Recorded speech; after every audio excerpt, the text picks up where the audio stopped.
Mirëmbrëma dhe mirë se erdhët, ju që na ndiqni nga shtëpia apo nga makina, ose nga ndonjë zyrë.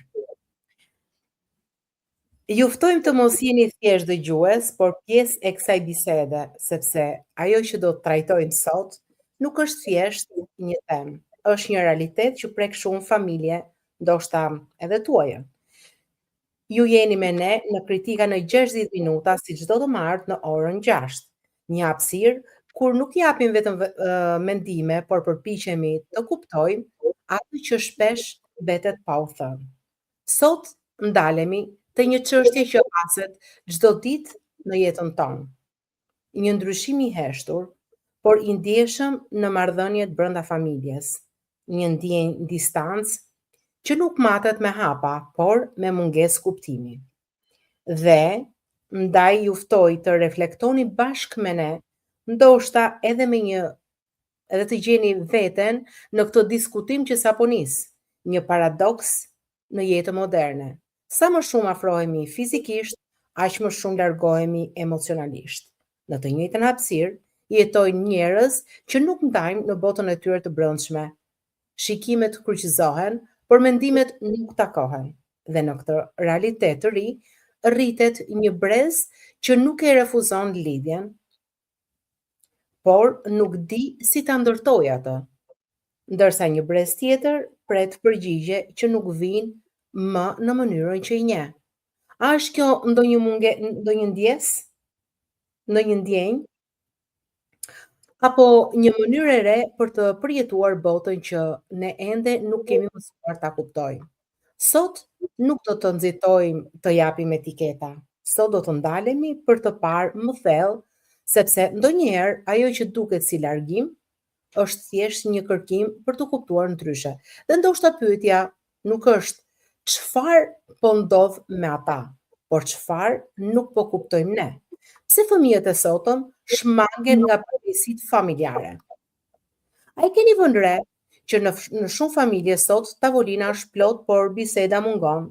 Fëmijët janë aty, por mendja e tyre është diku tjetër, në një ekran, në një botë tjetër, në një realitet që ne nuk e njohim dhe pyetja lind natyrshëm. A nuk u intereson më familja? Apo nuk din si të jetë pjesë e saj?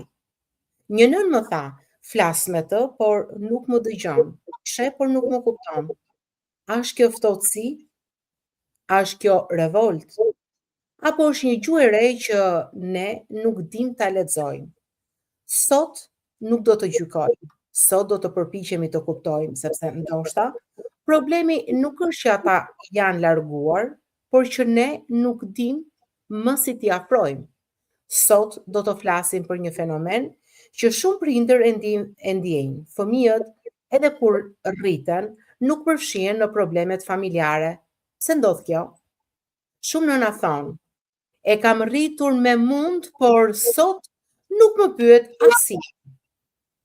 Ftoj filozofën më parë si psikolog, si fëmijë, si prind, por edhe si bashkëmoderator të këtij emisioni. Mirëmbrëma Pilo. Mirëmbrëma edhe miqve tanë. Më bëri përshtypje fjala e fundit që the. E kam rritur me mund, por sot nuk më pyet as se si jam. Më bëri përshtypje kjo fjalë sepse kjo fjali dëgohet shpesh, ashtu siç e the edhe ti. Dhe është shumë e dhimbshme, por duhet të kuptojmë që kemi përballë një brez që nuk është rritur siç jemi rritur ne. Pilo, ne disa javë më parë kemi diskutuar raportin prind-fëmijë nga një këndvështrim tjetër, ku ne goditëm presionin që ushtrojnë prindrit tek fëmijët, ndërsa sot në krye të përgjegjësisë janë fëmijët apo sërish faji bie mbi prindrit. Nuk do them, këtu nuk do përcaktojmë si faje. Fëmijët e sotëm janë më indiferent se sa brezën. Jo domosdoshmërisht. Ata nuk janë më pak të ndjeshëm se sa ishim apo jemi dhe ne, por e shprehin atë ndjeshmërinë e tyre ndryshe. Kam dëgjuar një djalë 22 vjeç, një ditë që thoshte, unë i dua prindrit e mi, por nuk di si t'ju tregoj që i dua. kjo tregon jo mungesë të ndjenjës ndaj prindërve, por mungesë komunikimi.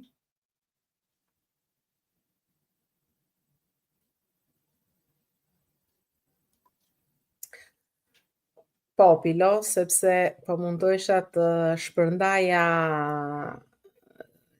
videon tonë që është live në Facebook. A janë fëmijët e sotëm më indiferent se brezi ynë, Pilo? Shiko, Alma, ata nuk është se janë indiferent, por u interesojnë gjëra të më pak se na interesonin neve dikur. Të thash, ata thonë kështu, unë i dua prindrit, po si t'u them, domethënë si t'u shpreh që i dua, që të më kuptojnë ata mua. Këtu nuk ka një shkencë të madhe për të të kuptuar prindrit. Nuk është se ata na duan më pak se sa aq sa deshëm ne prindrit tanë.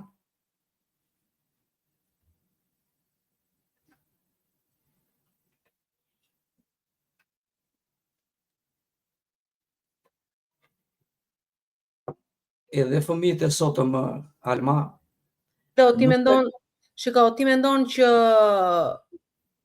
fëmijëve nuk ju intereson familja? Jo, absolutisht jo.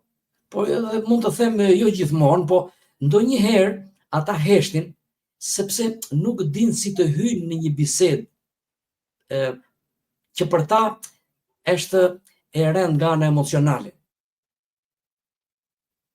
Do më lejosh të them diçka, Alma.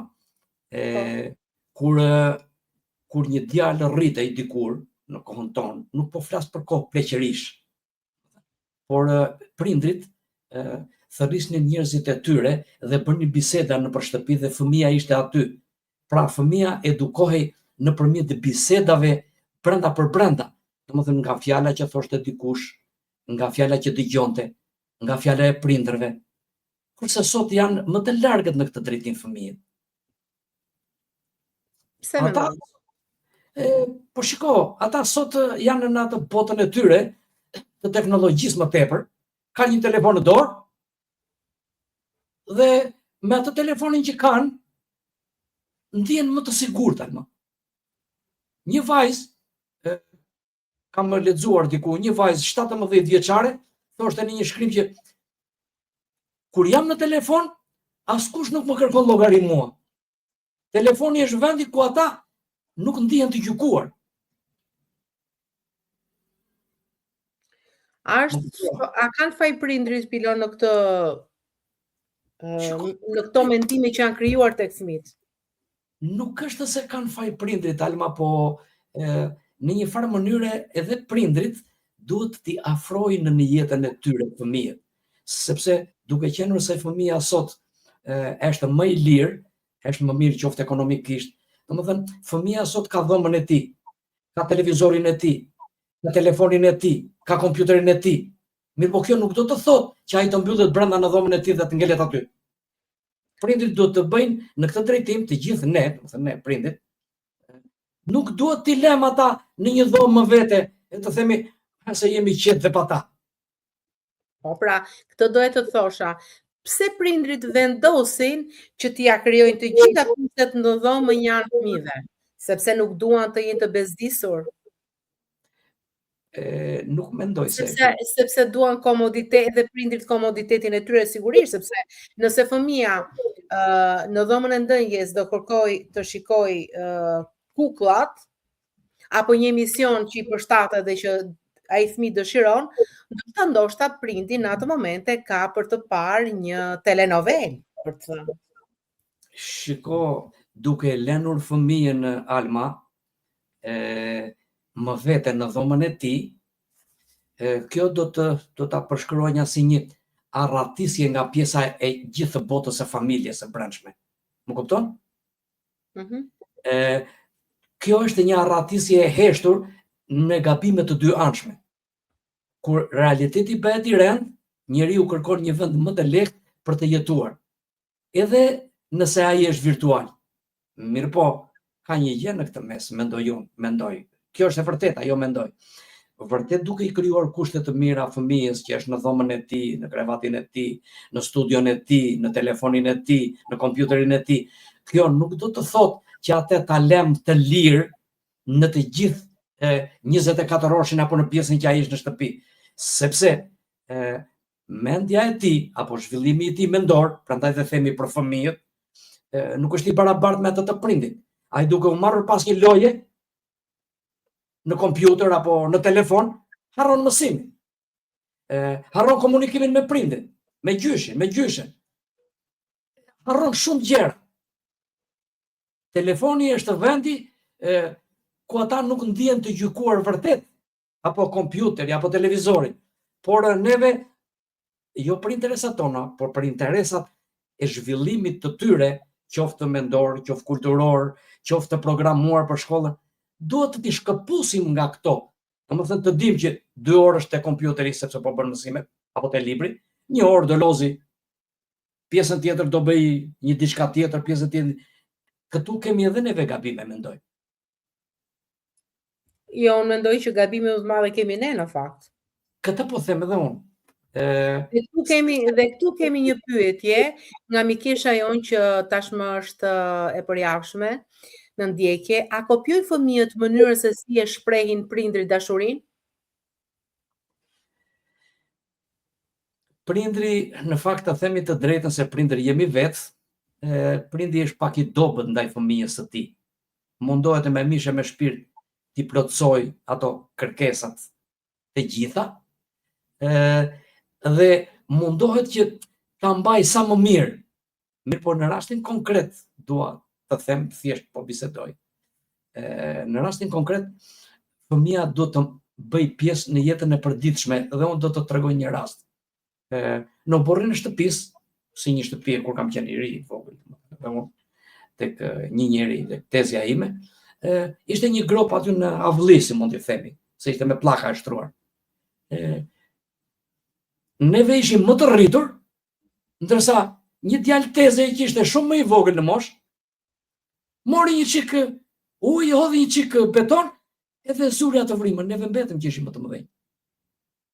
Na për shumë përshtypje në atë kohë, edhe unë e kujtoj edhe sot, se kjo mund të ketë 50 vjet kjo ngjarje. Pra, ai diku pa një ditë më përpara, ose se nuk mund të them që dikush i tha, se ishte sa gjysma moshës tonë. Edhe vajti, edhe tha, unë e pash nënën, tha që u pengua këtu, prandaj e mbusha këtë. Domethënë, ai fëmijë ishte pjesëmarrës edhe në jetën e të tjerëve aty, me nënën, me babanën, me të tjerët. Ndërsa unë Pilo, kam vënë re diçka dhe që kur nuk e kuptoj, gabimet më të mëdha e kam bërë tek fëmia i dytë sesa tek i pari. Nuk e di pse. Ndërkohë që tek fëmia i parë nuk kisha as eksperiencë. Jo. Si çdo gjë e parë, vlerësohet si gjëja e parë. Edhe bile, edhe në Shqipëri po të vesh tani avash avash, muajin tjetër, dalin manat, dalin qershiat. Po ta them figurative, kuptohet. Edhe njerëzit vrapojnë dhe i marrin me 20.000 lekë kilen. Edhe pastaj në muajin qershor, që është muaji i qershive, i marrin me 3.000 lekë i bëjnë kompostën. Ose i bërë çel. Pra, edhe prindi, fëmijën e parë e ka të fëmijën e dëshirave. Pastaj jo se nuk e do, por duke rritur fëmijën e parë me atë ndjenjë dashurie, i duket e thjesht ajo që do bëj për te. Sepse edhe fëmijën e dytë me të njëjtën dashuri do. Nuk është se nuk e do. Jo, thjesht kam qenë më tolerante, të themi. Prandaj po të them, kjo është, ke qenë më tolerante për shumë gjëra. Pra, kjo vjen pastaj edhe nga shtimi i punëve, se kur është një, është ndryshe, dhe kur bëhen 2 fëmijë është ndryshe. Shtëpia ka dhe punë të tjera. Edhe i beson, dikur në fillim kur lind një fëmijë të parë, nuk do që ai është duke ecur dhe prapë është në rregull, nuk ka asgjë. Po për të keqen mamaja se mos biesh. Domethënë, unë këtu kujtoj një rast kur kisha nënën gjallë, imagjino, domethënë unë isha 60 vjeç. Dhe dilja nga shtëpia, ajo thoshte, shiko, merr edhe një rrobë më tepër të keqen mamaja, se sa të fluturosh të vesh deri në Londër, nuk e di, të prishet koha rrugës. Domethënë, ajo më shikonte mua akoma si fëmijë, unë isha gjysh. Nëna kështu mbetet, ose prindrit kështu mbeten. Në fakt, unë kështu e citova në fillim fare, ftoj Pilon thash, si psikolog, si fëmijë, si prind. Alma, po edhe emisionet tona këtë qëllim kanë, neve nuk bëjmë propagandë, bile më shumë kritikojmë, sepse edhe ky është qëllimi i emisionit tonë. Unë lexoj tani këtu një shoqja jona na ka shkruar prap, a kuptojnë fëmijët mënyrën se si e lexuam që parë. E lexuam. Shiko, në jetën e përditshme dhe njeriu prandaj duhet qoftë emisionin, po qoftë edhe jetën ta ndërtoj mbi gjërat e përditshme. Jo si një gjë që ai e ndërton për të bërë moral, qoftë edhe ndaj fëmijës.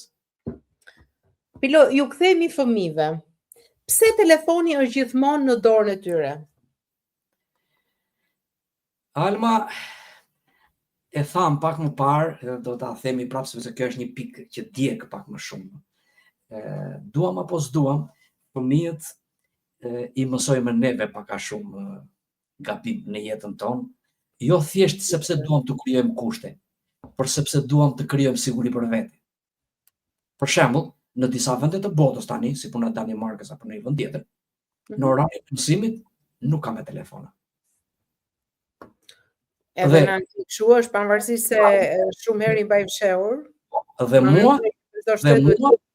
Dhe mua kjo më duket e arsyeshme. Prindri ja jep fëmijës telefonin me vete për të ditur se si është. Por telefoni nuk i jepet një fëmije që është 8 vjeç, apo është 9 vjeç, apo është 10 vjeç. Telefoni mund të jepet një fëmije që është 15 vjeç, që të kupton dhe ndoshta edhe të merr për një nevojë që ka. Ose kur kthehet Jo, Pilo, atëherë telefoni jepet një fëmije kur fillon të shkojë dhe të kthehet vetë nga shkolla. Pra, kohën që është i pashoqëruar nga mësues apo nga prindër. Kurse një fëmijë 7 vjeç ti e çon në shkollë dhe ti e merr nga shkolla. Pastaj, nëse ndodh diçka në orarin e mësimeve, janë mësuesit ata që kanë përgjegjësinë për të lajmëruar prindrit. Do të them diçka që është në këtë suaz që diskutojmë. Aty nga viti 90 e ca, fëmijët, nga 91 mos gabojmë, fëmijët i kisha akoma në Shqipëri. Dhe siç isha gjithë dëshira, djali im do shkonte në klasë parë. Shqipëria nuk ishte hapur akoma mirë. Unë mora një çantë shumë të mirë, dhe rrobat sepse djali, edhe rroba dhe atletike dhe çdo gjë, se djali im do shkonte në klasë parë. Isha shumë i entuziazmuar. Edhe më kishte xhepi sepse po kthesha nga Greqia dhe e bëra këtë punë. Kur vete në shtëpi, baba im atëherë ishte në moshën që jam unë sot. Dhe më thot, çfarë ke këto tha? I thash do vej djali në klasë parë. Dëgjoj? Shiko tha, unë nuk e le djalin tënd tha të vej me këto rroba dhe me këtë çantë tha në shkollë. Pse i thash unë?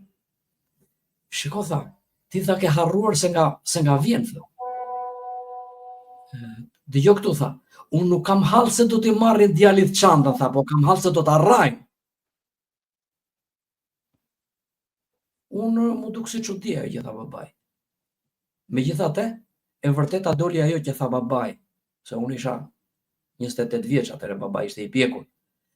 Djali im në atë kohë vajti i veshur si zotëri me një çantë që kushtonte shumë dhe ata ja futën ja 2 pëllema, pavarësisht se për t'ia marrë çantën nuk e morën se e kishte të mbështjellur mbas trupit, po për ta rrahur e rran. Edhe babai më mori telefonin më tha, të thash që do ta rrajnë djalin tha. Ti shpenzimet i ke bërë tha, po duhet të dish se çfarë bën. Edhe pati të drejtë. Pra edhe neve si prindër, do t'ja japim atë telefonin, po mund t'i heqë njëri një pëllam në rrugë ja rrëmer nga dorë. Jo vetëm për atë, po për shumë gjëra. Sepse fëmia sot, për teknologjinë janë bërë më të zgjuar ata se sa ne Alma. Dhe fëmia ka dhe një gjë, në qoftë se t'ja heq telefonin nga dora, qoftë edhe në shtëpi, fillon e bërtet e ulëret. E quan pronta ti atë domethënë tani. Shiko, i kam pas thënë gjithmonë një shoqe kur shikoja që e toleronte dhe linte fëmin, edhe pse ishte i vogël faktikisht që ndoshta nuk kuptonte, e lejonte të bënte gjithçka. Po s'është i vogël. Kur të rritet do t'ja spjegoj, do t'i them. I thash një ditë, jo, sepse në momentin që ti e lejon një herë, është e drejta e ti dhe ti do bësh dot kjo në vështirësisë dhe atëherë do ta torturosh më shumë, sepse do ta bësh të qaj një herë, 2 herë, 3 herë për të arritur në këtë rezultat që ti kërkon. Një fëmijë nuk e din dhe nuk arrin të logjikojë që kjo duhet apo kjo nuk duhet. Nëse ti e lejon, për atë është një leje. I bëhet e ligjshme ajo që ai ka. Zëmohet, pastaj fëmijët e sotëm nuk po flasim vetëm për të vegjël, se ne e kemi më të ngritur një çik atë shkallën e bisedës së sotme. Po edhe një fëmijë që është në fillore, siç i thoshim neve në atë kohë, në qoftë se ti merr telefonin, ai nuk afro të haj. Domethënë kjo pastaj është një formë presioni. Këtu pastaj fillon kontradikta. Edhe kjo nuk është e mirë. Por edhe kur rriten, është ajo që tham, telefoni është një mënyrë për të larguar nga gjithçka dhe për të qenë i qetë ose e qetë në atë botën tënde të lojës apo të dëgjuarit diçka apo të vështruarit diçka. Dëgjoj, Dila, të bësh një fëmijë është një përgjegjësi e madhe. Nuk bëhet një fëmijë sepse duhet të bësh. Okej? Dhe në momentin që vendos të bësh një fëmijë, mbi të gjitha ti duhet të kesh jo vetëm kushtet, por ti duhet të jesh në gjendje psikologjike të saktë për ta bërë, sepse normalisht nga një raport jo i shëndetshëm, ti nuk ke më në gjendje, nuk e ke më qetësinë për ta edukuar këtë fëmijë dhe sigurisht do gabosh. Por kjo vjen në është bëhet peshë në kurriz të fëmijës tënd. A i bëj në kohët e lehta fëmijët më përtac, thotë Mikesha jon? Alma më hape një temë që vërtet edhe kam dëshirë t'ju them 2 fjalë. Nuk e di nëse doli kështu spontanisht, po shiko, ne dikur në moshën tonë, domethënë, në atë brezin tonë të sistemit që kishim, i shikonim krejt ndryshe gjërat për sa i përket edhe kësaj teme që po diskutojmë sot. Unë për shembull di të them një gjë, dhe do të argumentoj këtë. Tezja ime, daja im, halla ime, kishin nga 7 fëmijë. Do me thënë, nëna ime dhe baba im ishin Ishte një familje mesatare, kjo mund ta quaj. Ishin varfanjakë, do me thënë ata. Familja ime ishte varfanjake që s'kishte 6, 7, 8 fëmijë, do me thënë. Mirë po në atë kohë kishte 2 gjëra. Jeta ishte më ndryshe dhe njeriu nuk luftonte për këto kushte. E para. E dyta, kishte edhe një gjë tjetër. Në atë kohë kishte jo një parrull, po një fjalë të urtë. Ka mos e një luk shtohet. Një luk shtohet, po shtoheshin edhe kusure bashkë me lugën. Jo. Megjithatë, kusure jo, sepse rrisje të parën dhe rrisje njëri tjetrin. Jo, ndoshta i zinte qumi njëri në një arkën e domateve, tjetrin poshtë tavolinës. Shiko, Alma, edhe kjo kishte bukurinë e vet. Se prandaj dhe këtë emision duam që t'ju të themi dhe të tjerëve, prandaj kemi ndërtuar në këtë mënyrë, se po e them për herë të dytë. Shiko, unë isha fëmijë 6-7 vjeç. Tezja ime që ishte, domethënë me nënën time, afërsisht moshatare, kishte 4 fëmijë, unë isha vetë në fshat. Se pastaj ikëm neve nga fshat. Dhe unë ikja, se s'kisha njëri në shtëpinë time. Kisha gjyshin dhe nënës, babai ishte aty. Edhe ikja dhe vinja rrinja te tezja. Nëna tani e dinte shkreta, vinte erësoi darga dhe dilte aty tek një kodër afër shtëpisë tezës edhe i thërriste tezës time. Aleksandra, urdhroi thoshte ajo. Ajo dilte në verandë dhe i thoshte, mos është gjë pilva aty. Jo, i thoshte, nuk është aty. Edhe me me që këtu e ke. Që këtu e ke, a kupton. Po pse i thoshte nuk është këtu? Nuk e, po se s'do janë tiknja. Me që rri qetë se ti këtu e ke, rri qetë, po. Edhe Nuk e ti më ikën çdo natë, unë çdo natë aty isha, kupton? Edhe juve keni lënë vetëm atë djalë. Merrni një vëlla, një motër që të ketë lajt rrime një njeri. Rrinja fshehur aty, domethënë se sot i kujtoj edhe them me veten time, shiko. Pra fëmia vete ku janë fëmia. Pra dhe ata është ajo që the ti, rrisnin njëri tjetrin. Dhe vërtet mund të ishin më fukarenj, por ishin më të lumtur në atë botën e tyre. Sot sepse ishin të gjithë të një niveli o Pilo, të gjithë s'kishin një lloj. Gëzoheshim ato çik që kishin. Imagjino, mund të kujtojmë pak lojrat që kishim atëherë me litar, me peta, botash. Po. Edhe ato që bënim këmbët kështu. Çfarë pasurish kërkonin këto? Me pinca, çfarë pasurish kërkonin këto? I luteshim gjyshit na bënte një pincë, apo gjyshi një që përdorte aty që çponte ku nisë bënte, ne ja merrnim ne dhe luanim. Edhe ma keni humbur, ma keni prishur, sikur ç'kishim bërë të shkretën. Sot kanë ndryshuar edhe ca gjëra të tjera. Edhe neve si prindër nuk jemi në rregull, po nejse, do t'i themi edhe këto sepse ka arsye. O Pilo, dëgjoj, ne jemi live këtu, po ndonjëherë, domethënë, bëjmë edhe shumë, tregojmë se janë pjesë të jetës faktikisht edhe nuk shikoj ndonjë gjë të keqe. Mbaj mend unë kam qenë me Mavja. Dhe një shoqja ime nuk e di nga kishte gjetur barut një herë. Imagjino ti barut. Po keni neve se për gjejsinë e barutit, ajo na tha, kur ndizet tha, bëj si fishek zjarr, kaq na mjaftonte, na dha barut Pilo, dhe neve që shkojmë i themi gjyshit, na jep çakmakun, na jep çiçak. Për çfarë doni edhe kishte shumë merak gjithmonë. Për çfarë doni tha, do të ndes furrën atë sobën i thashën që të gatuaja. Se kishim dhe përgjegjësinë të gatuanim, na ruante Zoti me pak fjalë nejse. Edhe kur e ndeza unë cimento, kur filloi ajo, pa, edhe ne që po e shikonim, me demek duhet ishte e bukur, ne u trëmbëm, rrobat që ishin të varura atje, gjyshi deli llaftarisur çfarë po ndodh, dhe neve diku shem poshtë krevatit dopjo, të trene. Përgjithësia ishte imja, se unë isha me Madhja, po unë isha fëmijë gjithsesi. Kur dion që ishte Peruti. Kemi krijuar shumë probleme. Shiko, na ruante Zoti. Nëse nuk kanë qenë edhe kushte të ndryshme, nuk ka qenë si sot, domethënë që del aty dhe të shtyp makina ose po. Bravo. Kishim këto gjëra se ishim të paditur. Sot. Por nga ana tjetër, lozim gjithë ditën në rrugë në zgjumit të na zinte në mes të rrugës, nuk na gjente gjë. Sot motra ime ti në Londër je nëpërmes lulishteve, se çdo shtëpi ka lulishten e saj. Por sot në Tiranë, për shembull, me të drejtë prindi nuk mund ta lërë një fëmijë të dalë, se sa të dalë del xhati. Nuk ka as lulishte as gjikundi. Është të prishur ajo Terezia, si më thënë. Por ka edhe diçka tjetër që mua më bën përshtypje.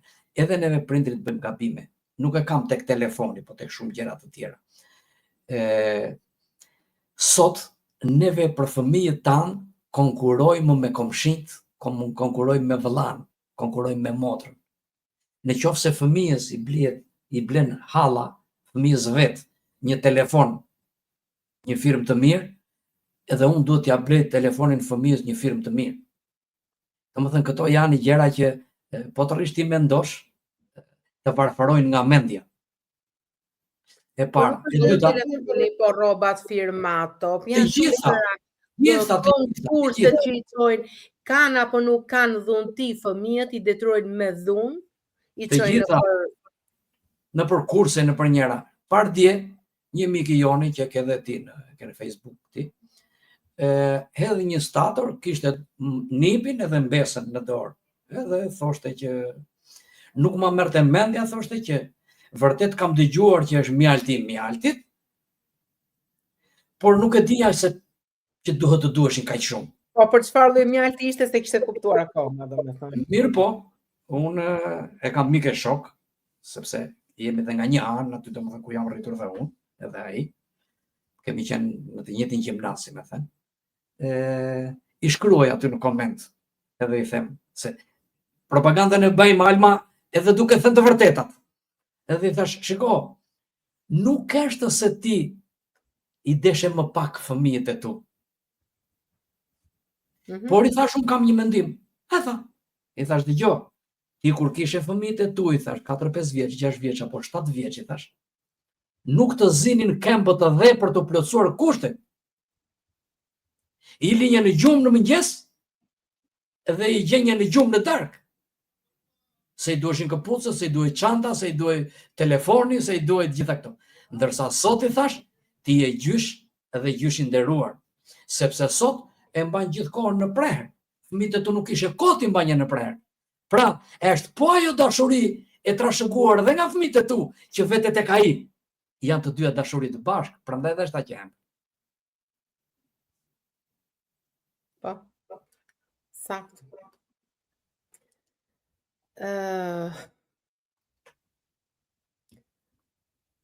Ne kemi edhe përvojën tonë personale faktikisht, sepse i kemi rritur fëmijët tanë.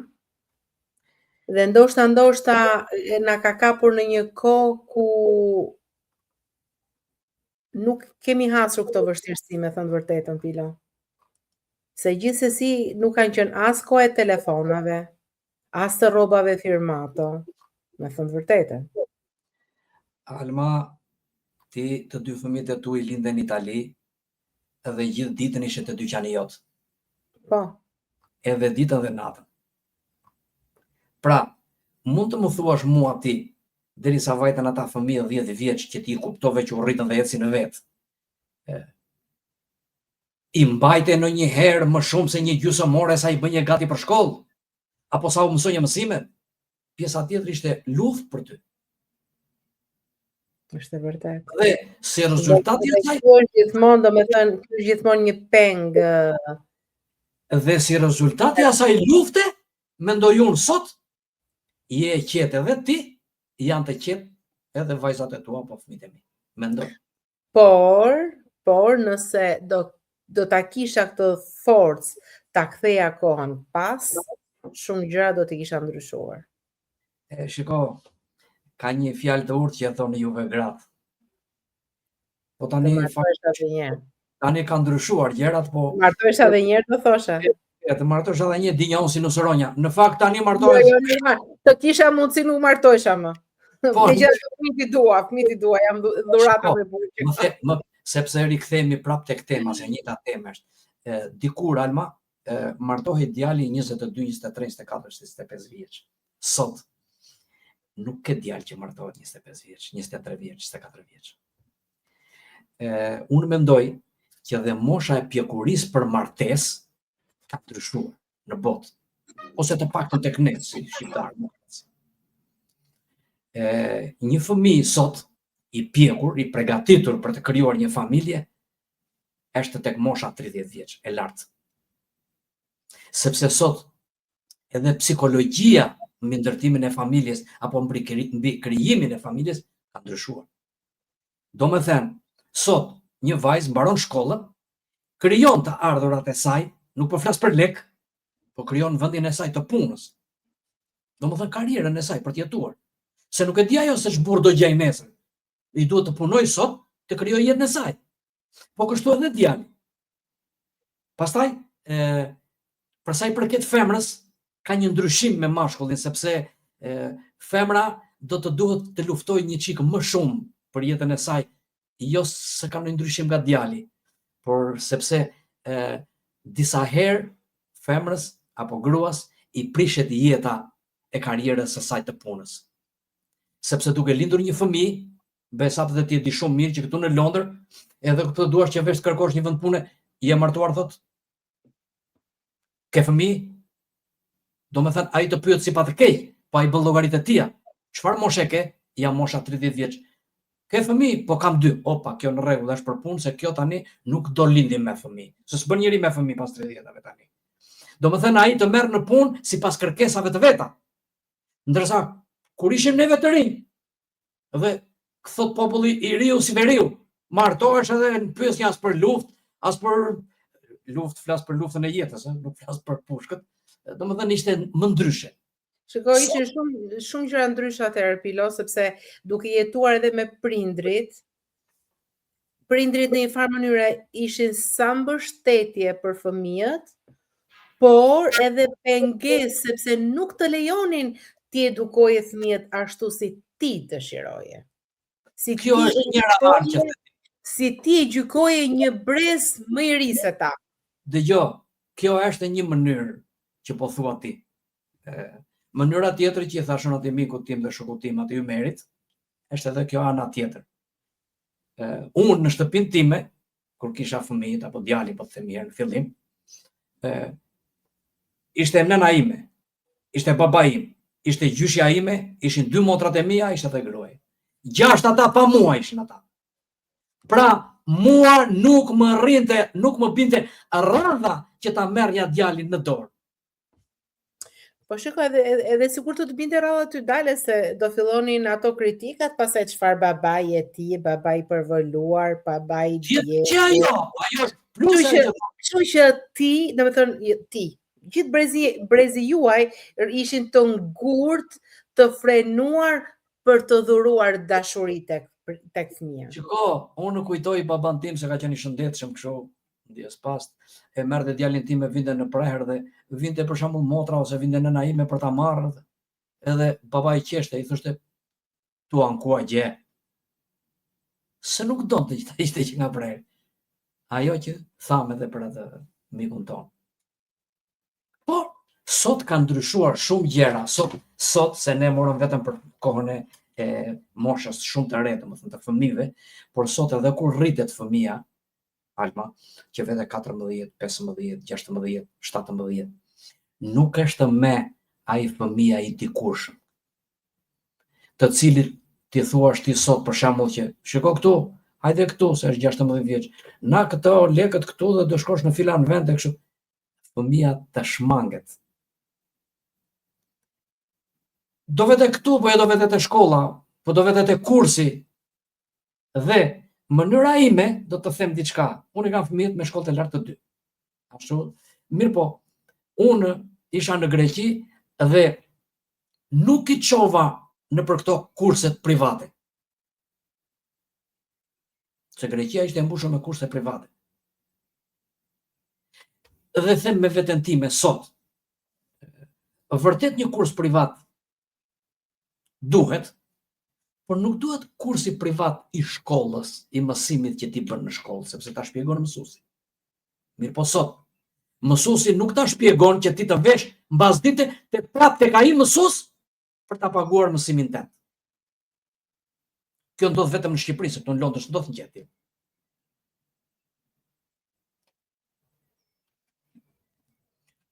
Të bëj një pyetje. Patjetër. Fëmijën do ta çosh në një kurs që ti mendon se është i dobishëm për të, apo do të lësh fëmijën të zgjedhë për çfarë atij ti pëlqen dhe për çfarë shqipëri, çfarë ndjen ai? Një herë në radhë të parë duhet të krijohet tek unë bindja për atë që unë e shikoj që ai ka talentin e tij. Fjala vjen. E shikoj unë që fëmijës i vogël, vajti 7-8, 10 vjeç, s'ka rëndësi po. Duhet që unë ta shikoj me vëmendje edhe të kuptoj talentin e tij. Ka talent në muzikë, ka talent në sport, ka talent në matematikë, apo të tjera. Se prindri prandaj është, ky është prindri i mirë. Ai që e shikon fëmijën me vëmendje dhe shikon aftësitë e tij të veçanta. Sepse unë shiko, nuk jam i atij mendimit, Alma, që fëmia të vej në 3 kurse, në 4 kurse. Sepse mua, po t'jetë puna për 3-4 kurse, sepse jo, po ka vajtur djali i pilos, po të vete djali im. Jo, më duket kohë e humbur. Ai le t'i kushtoj vëmendje asaj që ai dëshiron. Ky është mendimi im. Por duhet që edhe ndonjëherë Pilo varet nga kushtet e prindërve, se unë për shembull punoja mbasdite, ndërkohë që fëmijët paradite ishin në shkollë dhe unë isha detyruar t'i çoja në ato kurse që kisha mundësinë dhe orarin e lirë. Ndoshta fëmijës tim nuk i pëlqente, por unë doja ta çoja si domethënë që të kishte diçka plus. Të kuptoj, ti kishe 2 arsye, nuk kishe vetëm një. Njëra nga arsyet ishte për të mësuar diçka plus, dhe e kishe të garantuar fëmijën atje ku ishe në kohën që ti vetë ishe në punë. Jo, unë e ruaja atje gjallë, sepse nuk mund të shkoj në kurse shkonte të kthej vetëm, por që thjesht për të bërë diçka më tepër. Duke menduar sepse do ta vazhdonte në të ardhmen dhe do i shërbente. Këto Alma i kemi provuar të gjithë. Domethënë këtë besoj e bën çdo eksperimente me pak fjalë. E bën çdo prind. Në e fëmijëve tanë. Fëmijës edhe i duhet dhënër krah në kuptimin e mirë. Nëse kërkon diçka. Po ata kërkojnë aq shumë gjëra sot sa që dhe vetë i nisi dhe i lënë gjysmë. Në këtë prizmë kam fjalën. Sot. Por dikur jo, dhe kjo është një arsye që unë mund të ta përsëris prapë të them nëse do kisha mundësi të kthehesha mbrapsht. Mund të lexoj një mesazh dhe pilose se kemi disa miqtanë në dëgjim. Kemi Meriemen Serriku, e cila thot mirëmbrëma urime për këtë emision e plot vlera e tema reale që jetojmë në jetën e përditshme. Dhe më pas kemi Anila Kodrën. Këto emisione janë shumë edukative dhe besoj se shumë kush i ndjen si tek vetja dhe familja e ngushtë. Dhe më pas vijon, ajo që ishte më e bukur, edhe se këto emisione vinë si një bisedë dhe kjo i bën më të drejtë për drejta me dëgjuesit. Të falenderoj Anila që në këtë mënyrë dhe më pas kemi dhe mikeshën tjetër, mikeshën tonë Kelen që thot dikur ishte një edukat e tillë, pra ndërmjet fëmijëve dhe prindërve sa i thonin shikon nënën, merri vajzën. Shiko, njëherë më pëlqen që ai mendimi i zonjës Anila është ky dhe sepse në fundit dhe neve për këtë luftojmë. Kjo është pika kryesore. Domethënë, mënyra e edukimit jo me propagandë, po me një të vërtetë. E para.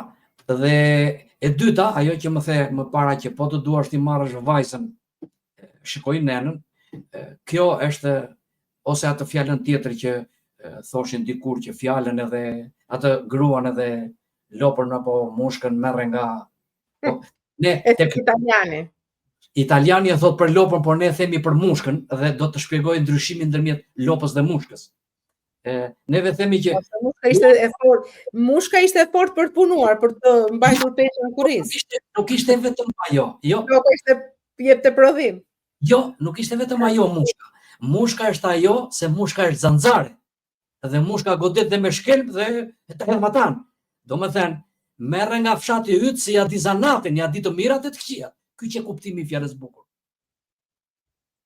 Domethënë e para, sot përse Alma dashurit janë të shpejta dhe po kaq të shpejta prishen. Çfarë ka ndodhur? Sepse nuk i shikon nënën. Shumë gjëra nuk shikon. Sepse nuk ka një njeri në mes që të bëhet në një farë mënyrë garant.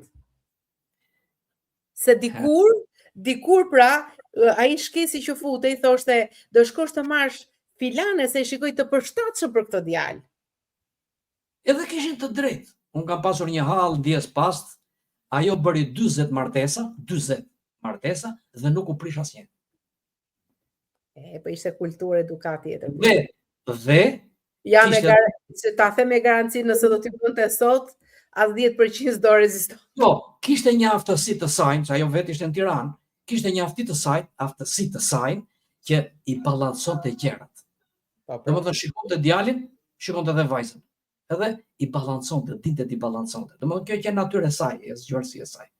Por që unë do të them këtë, që në kohën e sotme nuk do njeri të luftoje aq shumë edhe për familjen. Njeriu domethënë është bërë vetanak, si mund të themi, i më vetësuar edhe njeriu. Domethënë burri është burr, thotë gra do të dëgjoj mua. Dëgjoj. Tani kanë ndryshuar gjërat, nuk janë me ato. Fëmia është fëmijë, do të dëgjoj mua. Kanë ndryshuar gjërat. Shumë herë Alma, për të mos të them shumë herë, për shumë gjëra neve sot pyesim fëmijët tanë për shumë gjëra që nuk i dim. Pse? Unë personalisht e them hapur për shembull që njohjen me teknologjinë e re, jo se kam të vështirë që të eci me te, por unë i kushtoj më tepër rëndësi librave të mi. Aty ngulem dhe shkruaj, si me thënë, 3 orë apo 4 orë. Nuk kam kohë për të humbur në këtë moshë që kam, që të rrit 3 orë për të mësuar një gjë nga teknologjia. Ose duhet të lexoj një libër për edukimin e fëmijëve, atë që tham sot, sepse jam gjysh. Unë duhet të di, sepse unë i kam thënë dhe fëmijëve të mi, i bërtasin besave të mia fëmijëve në syrin tim dhe kam thënë shiko, juve jeni të rinj, po fëmijëve në syrin tim nuk do të ofrisni kurrë. Kur asnjëherë, çfarë do gjë që të bëjnë? Pse? Sepse me juve ai është mësuar, edhe nëse ti thua një fjalë, një fëmijë 7-8 vjeç apo 10 vjeç nuk ta veshin, edhe ty si baba. Ndërsa duke qenë në aty, ai se unë i shikoj gjërat, i shikoj me këtë syrin tim sot, ai pritet komplet kur unë jam aty. Lëndohet, domethënë, lëndohet. Ose kur ata i përtasin me fjalë më të rënd, vjen edhe mbështetet tek unë, sepse kërkon mbrojtje. Edhe ua kam prerë, domethënë. Do komunikoni kështu siç duhet. Edhe kur vete unë, ato vinte unë. Sepse ndihen të lira. Pra mendoj, për emisionin që kishim, në rritjen e fëmijës, kur ai është 19 vjeç, ai ka një mënyrë tjetër rritje. Kur kalon mosha 10 vjeç, ka një mënyrë tjetër komunikimi, dhe kur kalon mosha 17 vjeç, që është akoma fëmijë për mendimin tim. Këtë e them dhe nga profesioni. Prap, ai është fëmijë, prap do të mënyrën e tij për të komunikuar. Pilo, a mendon se kemi një përplasje mes brezave? Kjo përplasje është e padiskutueshme, po është, jo se po them që është domosdoshmëri, por kjo ndodh se nuk ka rrugë tjetër. Alma. Nuk do të mundesh kur ti, as unë, as ata të tjerë që ndoshta pretendojnë që din gjërat, sepse kanë folur filozof për këtë temë, kanë folur sociologë, kanë folur seksologë, të tjera. Mosha jon, koha jon, kishte ato që neve tham pak më përpara. Që në qoftë se ti do t'ja thuash një fëmijë të sot, mbesave të mia, t'ua them unë sot, atyre do të duken si pralla, nuk u duken si të vërteta. Nuk e pranojnë atë. Pilo. Prandaj dhe ky kanali ndërmjet nesh edhe atyre do ekzistojë gjithmonë, dhe ky kanal ndërmjet mbesave dhe nipave tanë do jetë akoma më i thellë. Por duke qenë neve më të mençur, gjyshëre në moshë, ku diu, do jemi neve më lakonik në fjalë, në veprim, në këshill, sepse edhe këshilla është si ta marrësh, Alma. Gjyshja ime Kela nuk është dakord me ty, thot, po të kundërshton një çik, Pilo, thos. Ne si rrisin fëmijët dhe mua nuk më vjen mirë kur prindërit e mi më tregojnë se si duhet i rris fëmijët e mi, thot. Kur duhet i flas e kur jo. Shiko, çdo njeri në familjen e tij e ndërton vetë mënyrën e jetesës.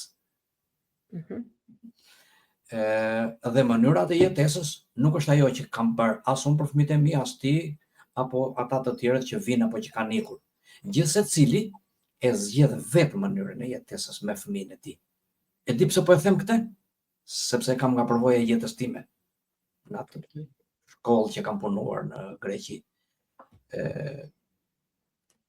Po të shikosh punën e një psikologu, është e barabartë sipas mendimit tim me punën e një fëmije. Me prindin e tij. Mirë po, edhe ti që ke 2 fëmijë, edhe unë që kam 2 fëmijë, 2 mbesa, 2 nipa, 2. Ashtu siç sillesh me vajzën e madhe, flas për fëmijët, nuk do sillesh dot me vajzën e vogël. Edhe pse kanë një diferencë 2 vjet apo 3 vjet. Sepse tjetër formim ka marrur njëra, tjetër formim ka marrur tjetër. Njëra është më agresive, njëra është më e butë.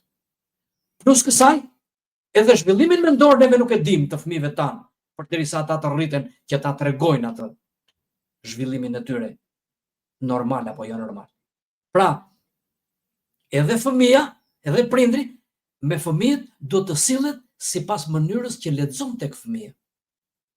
Do të jetë tamam një psikolog, do apo s'do ti. Se nëse ty të ka lindur një fëmijë me pak probleme, dhe një fëmijë normal do sillesh me të dy një lloj. Por qëllimi kryesor është ky, të mos t'i ndash ata, që njeri të lëndohet prej tyre. Pra do zgjedhësh mënyrën që ata të kuptojnë që ti i do të dy një lloj. Dhe sepse prindi një lloj do. Por edhe prindri vet Alma ndaj të dobtit ka dobësi. E vërtet. Ne kemi një profesor në Shqipëri, s'ka nevojë të them emra, që ka qenë dhe në ambasadën tonë në Francë, sepse ai është njëri i njohur. Ai ka një fëmijë me probleme. Fëmia e tij sot do të jetë 40 vjeç, ndërsa ai është, si më thënë, 70 vjeç. Edhe ai e shpreh dhe ka dalë në televizor, që është figurë e njohur. Edhe thotë që problemi më i madh thotë është nuk është ekonomia. Problemi më i madh është se kujt do t'ja lë djalin tim, jo kujt do t'i lë pasurinë. Domethënë ai është gjallë vetë sot dhe është mirë me shëndet. Imagjino se çfarë thotë. Është i dobët, prindi është i dobët. Dhe me të drejtë është i dobët. Por, kur e shikon që fëmia ju rritën puplat në mënyrë figurative dhe duhet të fluturoj, duhet t'ja japësh të drejtën e fluturimit, nuk po them se unë mos ta kërkoj të drejtën e ikën, po duhet t'ja japësh të drejtën e fluturimit atë edhe kur ti je i bindur që ai do fluturoj pa u dëmtuar. Pra, Pilo, pse fëmijët e sotëm shmangen nga përgjegjësitë familjare? Nuk është se shmangen sipas mendimit tim nga problemet familjare, po kërkojnë qetësinë e tyre, Alma. Janë neglizhent? Do me thënë, çfarë bëjnë? Nuk duan të prishin qetësinë e tyre. Dhe sot ka dalë edhe si politik kjo, ose si mund të them unë si mirë kuptim ndërmjet prindit e fëmijës. Mos më fol, nuk të flas. Unë nuk jam dakord personalisht me këtë. Sepse duke mos të folur edhe duke parë që ti po bën gabime, bëm dhe unë pjesë e gabimit tënd. Dhe pastaj kur gabimi trashet bëhet më i madh dhe më i parikuperueshëm, edhe atëherë shkulin flokët dhe nuk din ku të përplasin kokën. Shiko, unë kam pasur një rast që do ta tregoj si rast. Një nen nuk ishte dakord që fëmia i saj shkonte në universitet. Ndërsa babai thoshte në universitet. Me pagesë, pa pagesë, si ti do vetë në universitet. U krijua një klim jo e mirë në shtëpi. Dhe i zoti shtëpisë i tha gruas ti. Se i tha, po mirë grua, i tha, ky pa shkollë, çfarë do bëj ky djalë? Kam qenë në Greqi atë. Atë që kam bërë dhe unë, tha.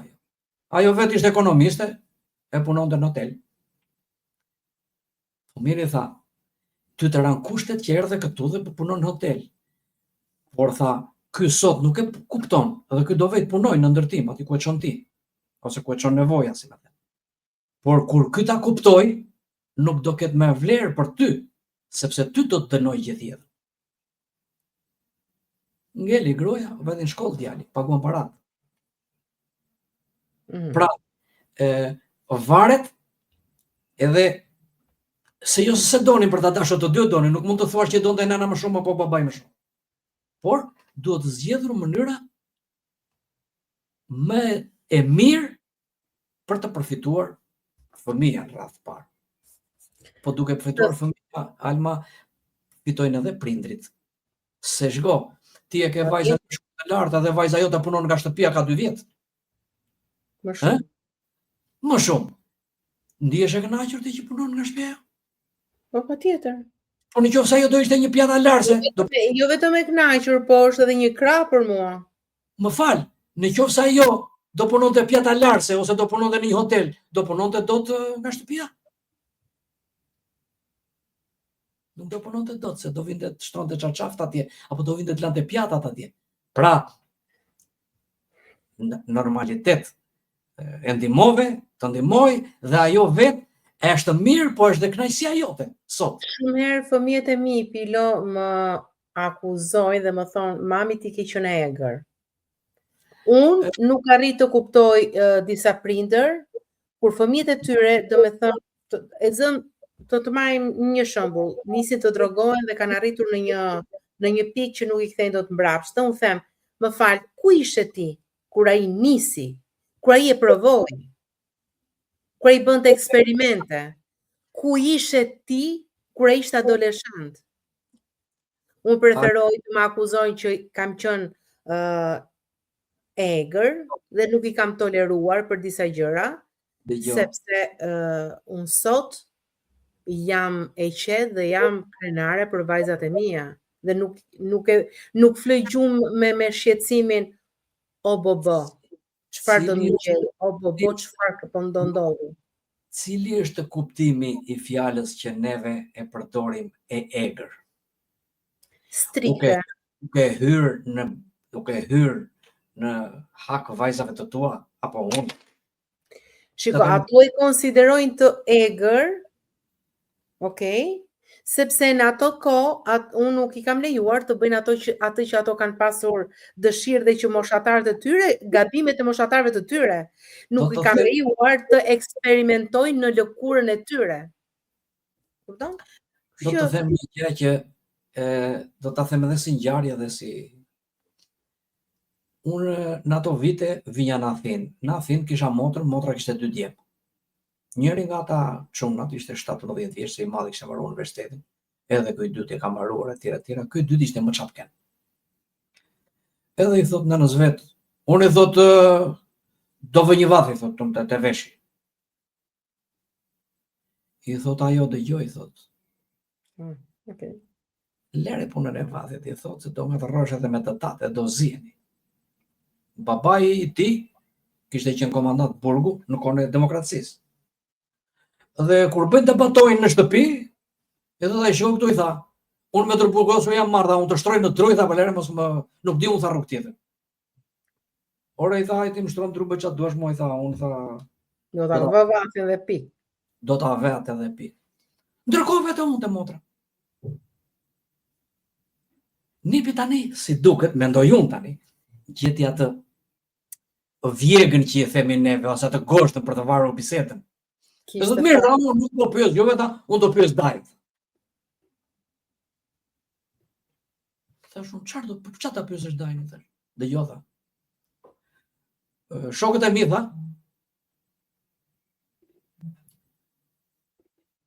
Daj tha, kanë venur tha nga një vath tha, nga një tepusa, nga një kështu. Dua ta vë dhe unë tha. I thash unë po mirë. I thash, i kanë ven ata? I kanë ven, tha. I thash, shiko. I thash, cila nga ato vajzat të ka thënë, i thash ty, ajo Brunja, i thash, apo ajo, i thash unë në flokë verdha, i thash që do të shkoj shumë ai vathi ty. Po ti Daj, ku e ti, tha, e lëvizin nga karrikja. Unë si jeto janë Athinë, e kupton? I thash, Daj, apo të pyet thjesht, i thash. Të dy e tha më kanë thënë. Atëherë thash, do ta dëgjosh Dajën ti, thash unë. Po tha, Daja do ta dëgjoj, tha, këta nuk dëgjojnë, tha, se me ata kishte luftë, se kishte me mua.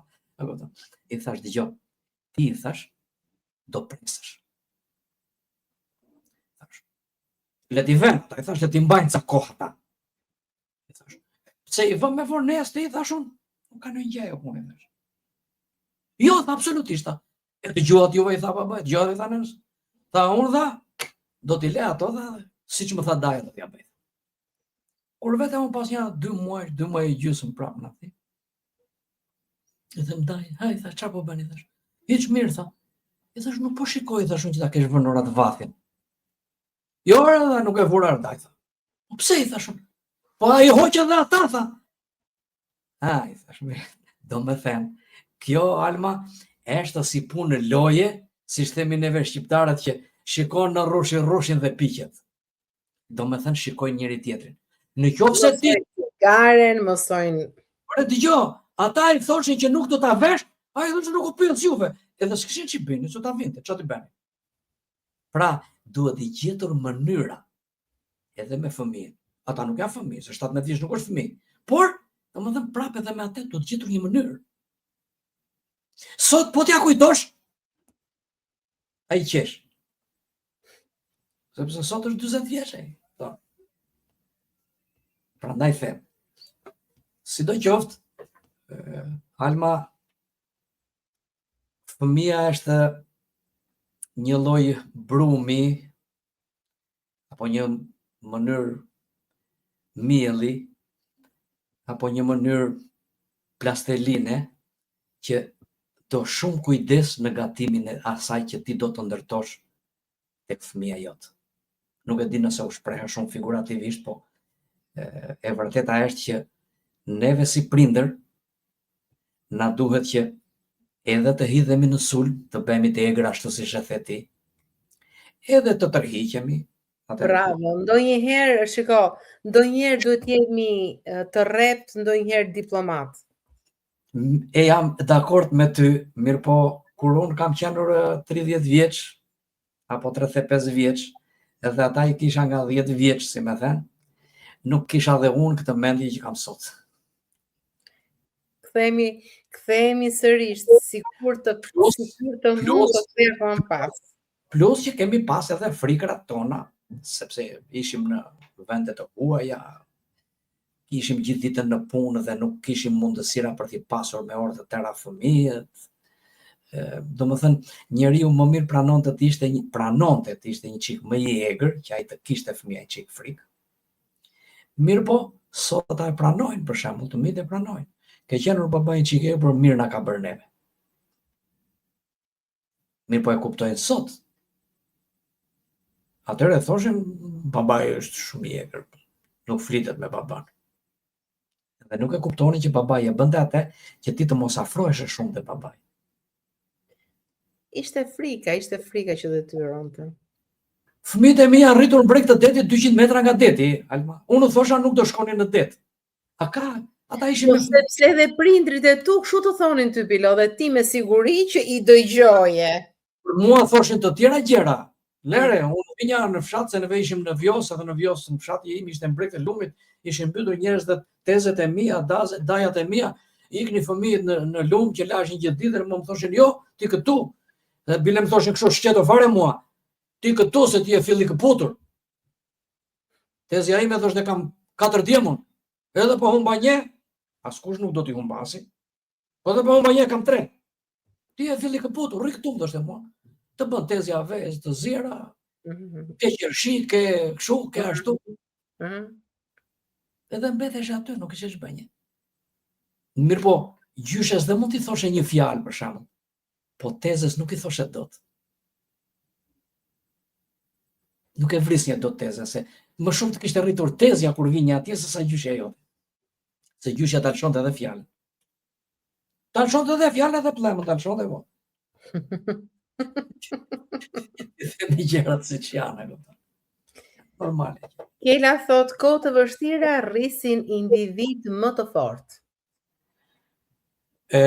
E vërtet është edhe kjo. Për këtë faktikisht duhet të them diçka, se ka gjetur ta mama të tematikën.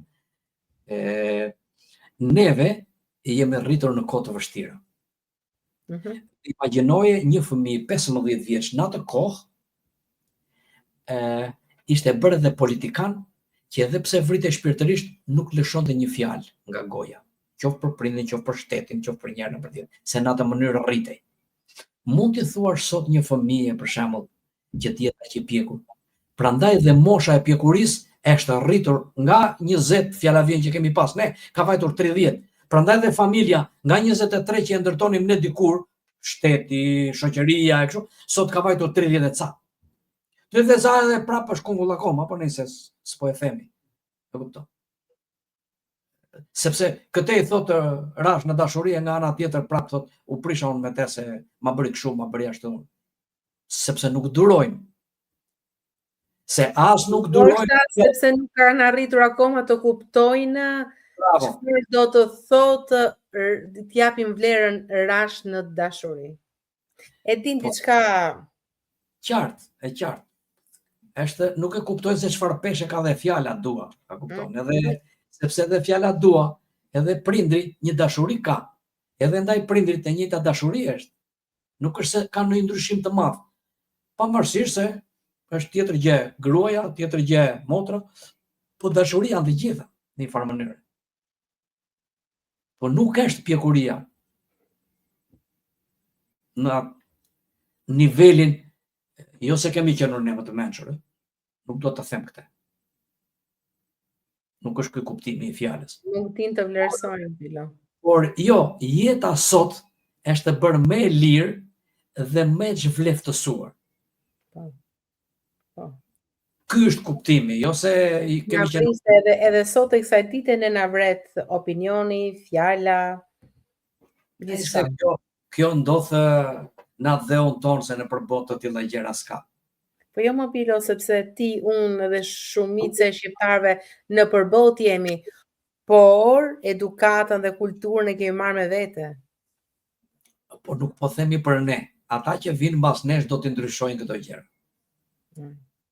Nuk, domethënë, ata që janë mbas nesh Bilo edhe në Shqipëri që janë, edhe në përbot që janë të njëjti mentalitet kanë. Shiko, në atë vend nuk mund të ndryshojnë me ditë këto gjëra. Ne kemi pasur një shprehje të gabuar, sipas logjikës time. Shprehja jon ka qenë kjo. Kohës, te muslimanët të merr nuse, po mos jep. Në fakt, do them një gjë. Jo, edhe për muslimanë ashtu ka qenë. Ti mund të marrësh një nuse kaure sepse e kthen në muslimane, për të thënë. Tani, po të rrim të bëjmë një logjik kësaj, edhe një analizë, dalin gjërat tamam të vërteta siç ata i thoshin. Ai thoshte merr një vajzë muslimane. Po të merr një vajzë muslimane, shpëton të shtëpia. Për mua, flas për vete. Pse? Dgjoj, një vajzë muslimane në atë kohë ishte e tunduar, nuk flasim këtu në kohë të Enverit, kështu flasim për historikun. Ishte e tunduar. Domethënë, ishte e poshtëruar, si mund ta them. E poshtëruar nga prindrit e ulur, nga njerëzit e babait, nga njerëzit e nënës, i rrinin çekiç mbi kokë, si më thënë. Ndërsa kur vinte në një familje që ishte e krishterë, ishte më e lirë nga këto probleme. Nuk do ulej t'i lante këmbët dikujt. Edhe ndihej më mirë. Ndërsa, një vajzë, pse thoshim ne që nuk duhet vinte nuse tek ata? Sepse nuk mund të vinte një më tolerante, jo, në mentalitetin e saj. Mund të vinte të tundohej atje. Ajo do ta bënte, por do vonte shumë. Pra gjërat dilnin nga praktika. Dikush më thot aty, në fakt, ndryshojnë me orë. Po, okay, la vazhdon të diskutoj me ty. Dhe i referohet në faktit që brezat ndryshojnë.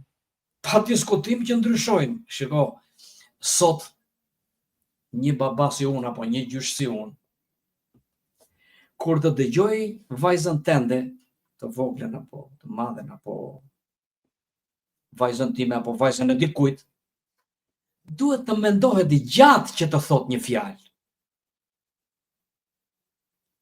Sepse në qoftë se unë shpreh një mendim timin,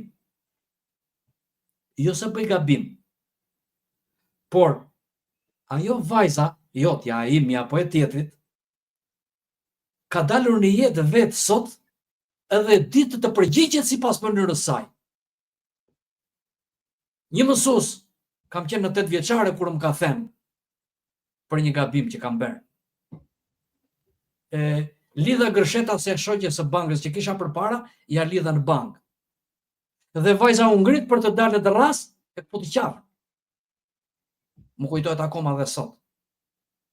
Mësuesi më tha mua dilti në terras të zezë dhe dolla unë në terras të zezë. Dhe tha shkruaj. Ishte nga Mirdita mësuesi. Dhe më tha shkruaj fjalin. Drane moje zeza drane, mos e nguc gërcin me krane, se e ke për të zezën tane. Ma shpjego, tha këtë fjalin. Ku është kallëzori, ku është kryefjala, e të tjera s'ka rëndësi. Mirë po fjala ishte për mua, edhe fjalia ishte kjo që të ta shpjegoj, se ndoshta nuk e kupton se ishte nga veriu. Drane moje zeza drane, mos e nguc, mos e ngacmo grërzën me shko. Se do t'hidhe për kokë do të pickoj.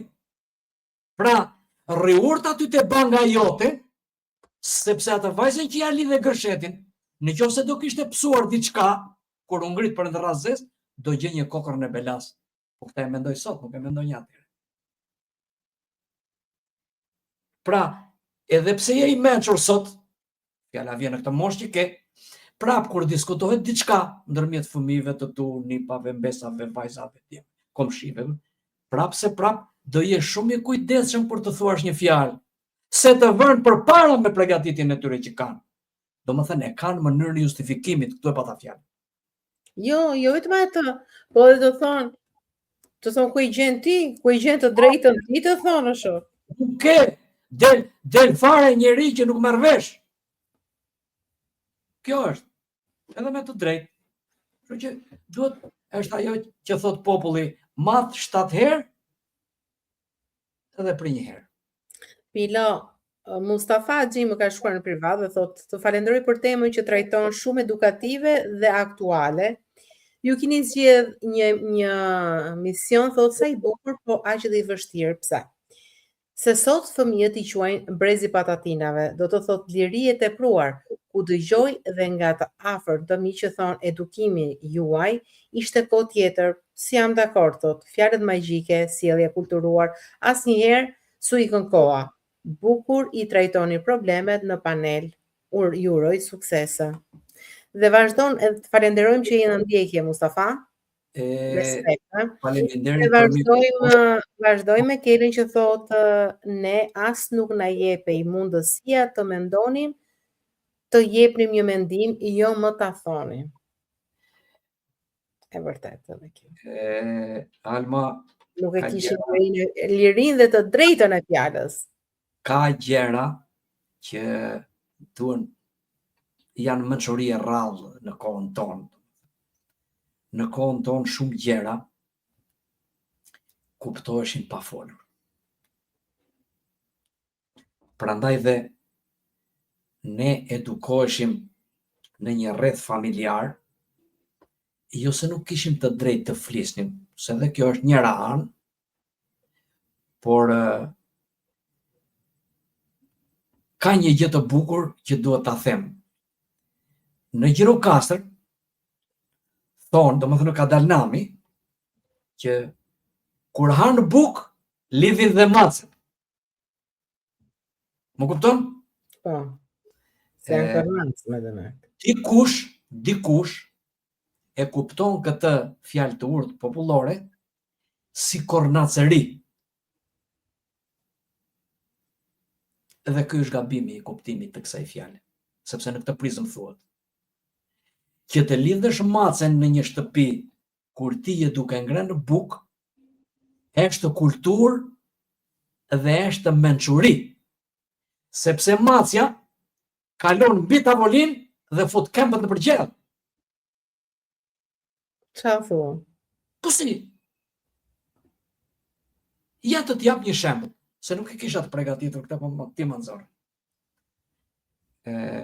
Gjyshi im kishte jetuar, shkollën e mbaroi në Greqi, po kishte qenë në Rumani, në Amerikë, në Francë, që merrte edhe gjyshja ime pension nga Franca. I than një herë për në një familje. Kishte qenë diku në një familje. Edhe i than çfarë mendimi ke? Po atëherë nuk fliste njerëz se flasin sot, ishin të mençur njerëz. Shiko, tha, i zoti i shtëpisë thash burri mirë. Tha po, kur vajta unë, tha, një ditë, si me thënë, në shtëpi, tha, e zonja e shtëpisë, tha, sa kishte mjelur lopën, tha, dhe qumshin e kishte lënë në truall në shtëpi, tha, kur vajta unë ula që po më bënte kafe, tha, dhe qumshin e la aty për të më shërbyer mua, tha. Mi pa ty, tha, kaloj macja, futi bishtin në qumësht, tha, dhe iku.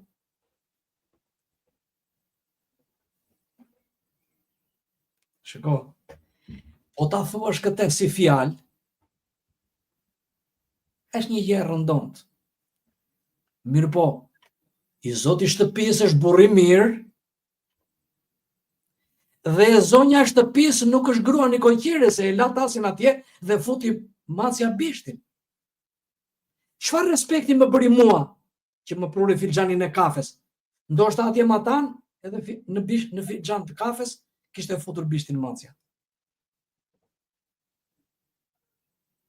Do me thënë, nuk flisnin njerëzit si shplasin sot, hajse po të mosh mendin. Thoshin 3 llafe dhe zinte vend fjalë. Pra edhe fëmijët, me mendimin e zonjës që tha, që ka dhe të drejtë shumë, ishte që neve vërtet nuk ishim të drejtën e të folurit. Por ne ishim pranë shtëpisë, kur vinte daja, halla, xhaxhai, tezja, dhe bisedat ishin të natyrës së kuptueshme dhe me metafora. Pra kuptoheshim ne. Të gjitha këto kishin vlerë në atë kohë. Gjë që sot çdo gjë thuhet sheshit, Alma. Nuk lihet gjë për të nënkuptuar. Edhe megjithëse nuk lihet gjë për të kuptuar, prapë lëmsh bëhen njerëzit me njëri tjetrin.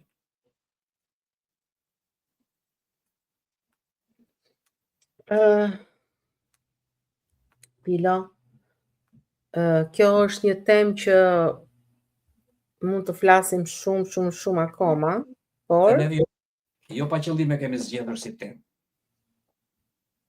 Por ne kemi superuar kohën tonë. Shumë bile. Dhe mendoj që këtu është dhe fundi i emisionit të sotëm. Alma, dhe si mbyllje, duhet të them diçka për miqtë tanë, po dhe për vete. Sot ka ardhur koha që për të arritur fëmijë të mençur, duhet të tregohemi dhe ne të mençur. Jo, ne duhet të jemi dopjo të mençur për të arritur atë që duam. Po unë e thash në mënyrë metaforike. Tani emisioni vërtet mbaron këtu, po jeta jonë është në vazhdimësi dhe e përditshme, për të cilën neve kemi kapur një pjesë të saj, por që edhe kjo pjesë i shërben një rrugë që çdo familje duhet ta ketë në qendër të vëmendjes, çdo prind duhet ta ketë në kujtesën e tij, në marrëdhënie me komshit, po edhe në përgjithësi me të rinjt, si vetë.